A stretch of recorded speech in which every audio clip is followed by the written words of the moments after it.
Kamusta? Ako nga pala si GH Tech at sa video na ito gagawa tayo ng PC build na nakafocus sa Ryzen 7 5700X. Request kasi puro 6 cores ang ginagawa natin, so 8 cores naman. Ang target ng build natin ay maayos na performance para sa 1080p gaming, multitasking, content creation at general use nang hindi lumalagpas sa praktikal na budget.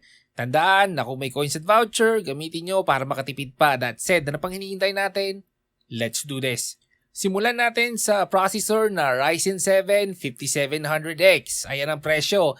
Isa itong 8-core 16-thread CPU na kilala sa maayos na balance ng performance at power efficiency. Base sa common reviews at user feedback, stable ito para sa gaming at productivity workloads, lalo na compared sa tamang CPU cooler. Meron din ako nitong 5700X na to. Actually, ginagamit ko ngayon sa paggawa ng mga YouTube videos.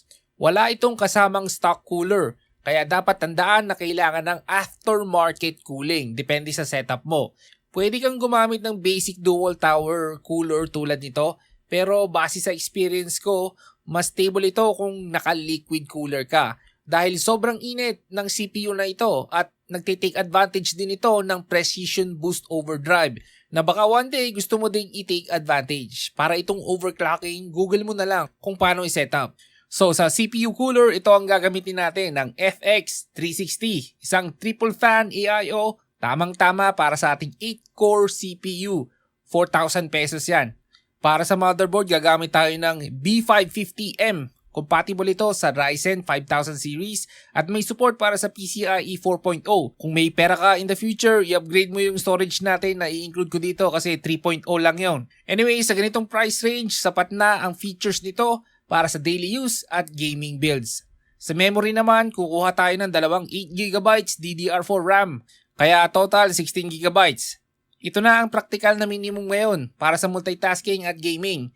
Medyo mahal ang DDR4 RAM, wala tayong magagawa. Kung may mahahanap ka na mas mura, try mo yun. Siguraduhin mo lang na compatible ang speeds ng RAM sa motherboard na ating gagamitin. Para sa power supply, gagamit tayo ng Deepcool PFX 700 watts. Mas mataas ang wattage nito kumpara sa kailangan ng current build natin, pero nagbibigay ito ng allowance kung mag-upgrade ka ng GPU sa future. Hindi ito premium PSU, pero sapat na para sa ganitong klaseng setup.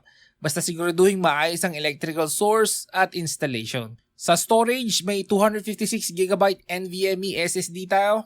Mas mabilis ito kumpara sa traditional SATA SSD at sapat para sa operating system, basic applications at ilang games. Kung balak mong mag-install ng maraming laro o mag-store ng malalaking files, pwede kang magdagdag ng additional storage later on. Pero pwede na sa akin yan, 256GB. Kung ako yung tatanungin mo, buburahin ko na lang yung huling laro na nilaro ko, then install na lang ako ng bago. Mabilis naman ang internet ngayon. Para sa PC case, gagamit tayo ng PC Cooler Game 2, 2,400 pesos. Budget case ito. Yes, budget case ito. Malaki to. May sapat na space para sa build natin. Hindi ito focus sa premium materials o aesthetics, pero nagagawa nito ang basic requirement. Kasya halos lahat ng gusto mo ilagay dito. Malaki tong PC case na to. And as usual, dagdagan pa natin ng 4 na basic PC fans para sa airflow. Pwede mong lagyan pa ng ilan pa. Mura lang to at makakatulong sa heat management ng buong system. Para sa graphics card, gagamit tayo ng RX 5500 XT na second hand. Yes, na nabibili sa presyong mas mababa kumpara sa brand new GPUs. May 8GB na VRAM ito at kayang 1080p gaming sa halos lahat ng laro na lalaruin mo basta naka-low setting ka lang. At say ko lang ha, i-test mong maigi ang GPU nito. Sa first 7 days nito, buksan mo yung PC, wag mong patayin, maglaro ka maghapon, i-stress mo everyday kung makakasurvive ang GPU na yan para malaman mo kung okay pa. Pwede mo ibalik yan basta hindi lalampas ng 7 days. Pero kung gusto mo ng bago at may budget ka naman, ito ang alternatibo. Ang RTX 3060 12GB. Currently, ito ang pinakamagandang value na brand new GPU sa Lazada.